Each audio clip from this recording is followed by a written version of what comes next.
मुखेल वड तुमच्या आपोवण्याक सोबतात असले तुमचे जिवीत जावन दी।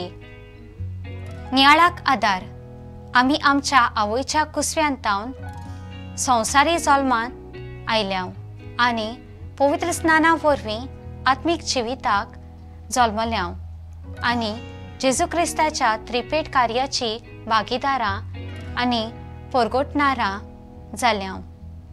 हे आमी जावं कुटुंबान समुदायेंत आनी समाजान दाखोळ करताव। आमचे आपोवणे न्हूच पवित्र सोबेंत पूण समाजान जिवाळ दिसून येवंक जाय, तेन्नाच आमी खरी पाटलावदारां। आयचे वाचप आनी शुभ वर्तमान तुमकां आनी म्हाका शुभ खबरेचो परगोटणार जावंक उलो आनी देवाचें उतर आमच्या पावलांक जळटो उजवाडाचो दिवो।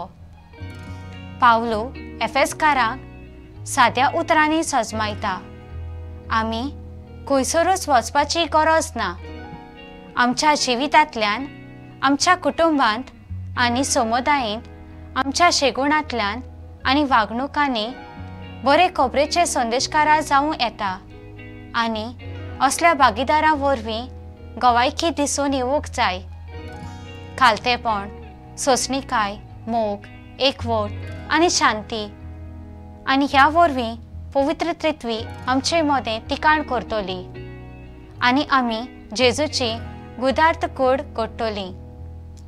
शुभ वर्तमानान जेजू मातेवाक आपयल्लो तसोच आमकां दर एकल्याक आपयता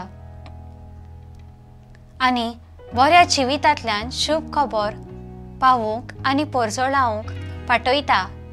हें सगळें करूंक तुजो वेळ म्हत्वाचो। खंयच्याय वेळार राजी आसूंक जाय, जावं वावराच्या सुवातेर, कुटुंबान वा समुदायेन जिवीत जियेताना। म्हजो ताराव म्हजो एक तरी अगूण सोडून दिवन शेगुणी जिविताक वेंग मारतली।